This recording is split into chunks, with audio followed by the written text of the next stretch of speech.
Hi everyone, welcome back to my channel. I just want to start by saying thank you so much for checking out my content. Thank you for watching my first couple of videos, the first quarantine time video I did, and that little short I did. All the likes and comments and things like that are really much appreciated, so thanks a lot. So I was thinking about how to make Quarantine Time 2. Really, I think when I look back at Quarantine Time Part 1, I had already addressed a lot of the things that you need to come to Japan now, and all the formalities, the documents and all those sorts of things. So really, I actually addressed like pretty much everything in that video. This one, I was just thinking I could show you like some of the stuff I use to help me get through the long days in quarantine, the books I'm reading at the moment, but then also some of the resources that I brought from the UK. Some of you may not know I'm a teacher from the UK, an early years teacher, and I really think that a massive resource is of course kids books. I've been very selective about the types of kids books that I brought from the UK. Children that are EAL learners or just picking up English for the very first time need a very precise type of book to engage them and to give them that key vocab full of like repeated refrains and embed the language and the vocab needed. First, I thought I'd just talk about some of the books that I have on the go. I picked up Morrissey's autobiography. I used to be a very big fan of the Smiths and Morrissey. I don't really listen to either that much anymore, but I'll always be a lifelong Morrissey fan. I got it absolute bargain at a charity shop. I was pretty pleased with that. Now I am reading Arthur Lowe's memoir, actually written by his son, Stephen Lowe. I don't know if anyone's familiar with Dad's Army. My family really loved Dad's Army. It's like a cult classic, old school nostalgia comedy from the 70s and 80s, even before that the 60s. I really like Arthur Lowe as an actor. I think he's fantastic. So this book gives a bit of an insight to his life, his career. I think it's a really good book so far, so I'm going to keep reading and get through it and get on to another book. Another book that I'm going to read is Lost in Japan. So this book is by an expat living in Japan, and just very similar to my experience about being a fish out of water in a far eastern land, immersion into the culture, and sounds, smells, all those sorts of things. So he actually bases it a lot in Yokohama as well, which isn't too far away from here. I'm really looking forward to reading this. It's got good reviews. Yeah, I think it will be a very good read after my Arthur Lowe book. Before I left, I bought Leonard Cohen's life story.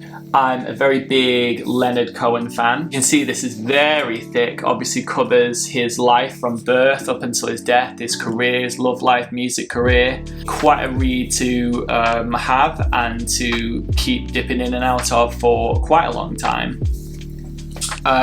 Luckily the shop over the road has a selection of English text newspapers. This is the Japan Times broadsheet, so obviously it's massive, and yeah, I think obviously lots to read and lots to understand in there, which is really helpful, as my Japanese just isn't good enough to read a newspaper yet by any means. I wanted to talk about some of the children's books. As a teacher, I really recommend these books, and actually I've already used one of these books and it went down very well indeed, and I'm sure when I show you, you can see why.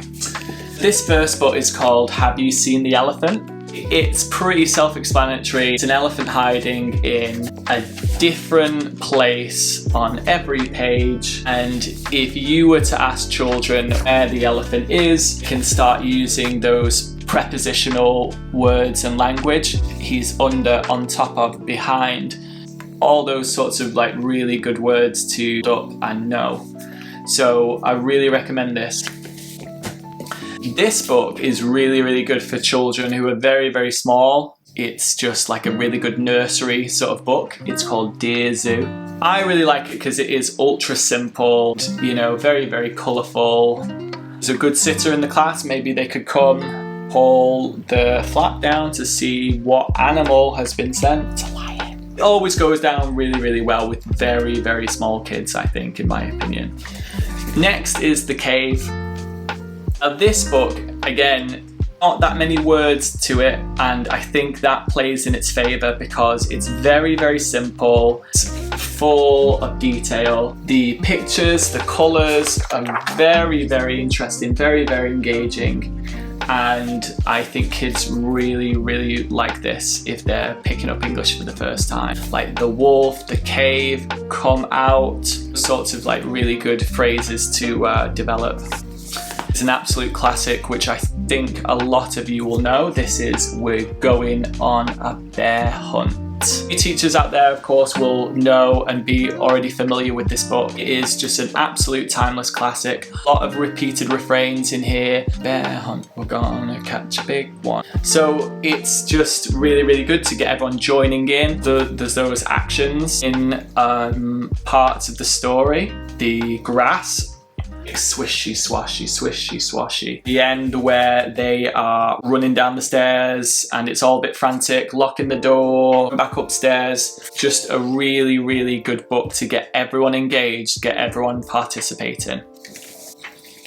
This is called One Mole Digging a Hole. It's a personal favourite of mine because I always use this book with a new class of reception kids that have just come from nursery, will already know their numbers and be somewhat confident counting 0 to 10. This, I think, really complements that because each number comes with a rhyme, so obviously to help cement those number recognitions. One mole digging a hole and 2 snakes with garden rakes. It just gets wackier and wackier with each number. I really recommend this one.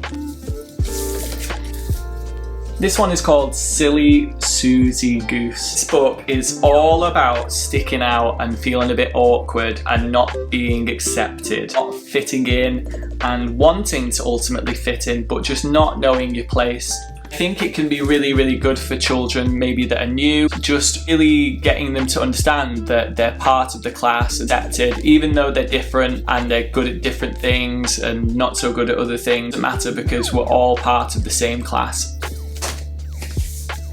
Next is an absolute classic, Bad Tempered Ladybird. You know, Eric Carle passed away recently. He was the author of the classic that is The Very Hungry Caterpillar. I'm sure some of you are very, very familiar with this book and had it when you were a child, and I'm sure you know it is really, really cool because it's all about very, very grumpy, not so nice ladybird.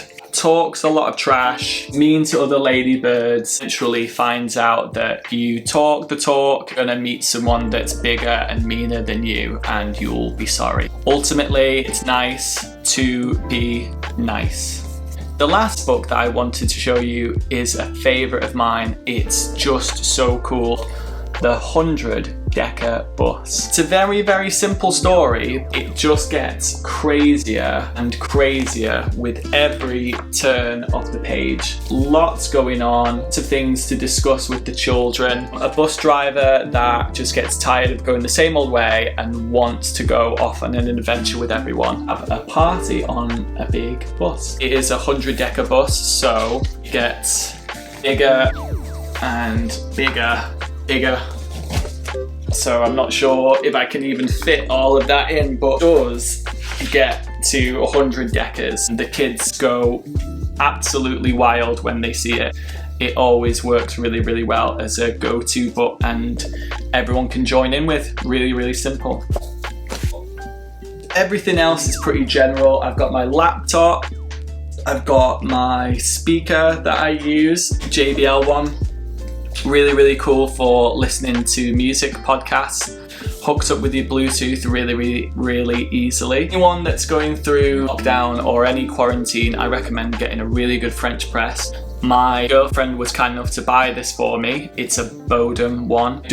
I'm not endorsed by Bodum or any of these products or anything like that. Really recommend it if you're into your coffee. A lot of French presses that I've had in the past, the handle eventually breaks. It just doesn't work because you've got to get like a dishcloth and try and like pour it without burning yourself. It's just like not happening. Speaking of that book called Lost in Japan, I really recommend, if your friends are ever going to come to Japan, really recommend investing in one of these kit Wi-Fis.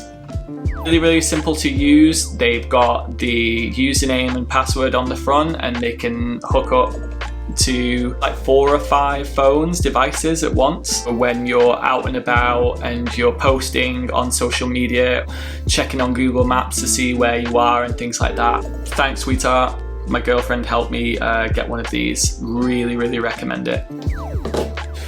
Just lastly, just wanted to talk about camera and tech things really quick. I'm obviously new to the whole vlogging thing, so some of the cameras that I use, my photos, a Canon G9X Mark II. It's quite sleek and like retro looking. 20 megapixels, it's super easy to use. You ever want a camera that's better than your iPhone, works really well in low light, it can go in your pocket. It's probably a lot cheaper than I got it now, actually, if you look on like Amazon or whatever. And then last, the camera that I use right now is a Canon M50 EOS. Really easy for making videos and photography. I got it pretty much for its video capability. I've got a Rode microphone hooked up to the top. The video quality is like really good, and I'd really recommend it for anyone that's just getting into this type of video vlogging, whatever, or something. It's really simple to use. Pretty much it from me now. Yeah, again, thank you so much for watching my videos, hearing me just ramble about quarantine and what it's been like and things like that. I hope you might find it useful. If you are traveling somewhere, you have to do some mandatory quarantine in a different country, please stay tuned for some more content. Thank you so much for watching. Thank you so much for following me on Instagram and watching my videos. So the next place I'm going to go to after this hotel is some accommodation at my school. Staying there for a week or two until me and my girlfriend find a place that we can both afford and we both like, which of course isn't easy in Tokyo. Just like London, space is definitely at a premium. If we find somewhere, maybe we'll show you our process of furnishing it and getting it up to scratch to be livable. So it's enough from me now. Thank you again so much for watching. Take care.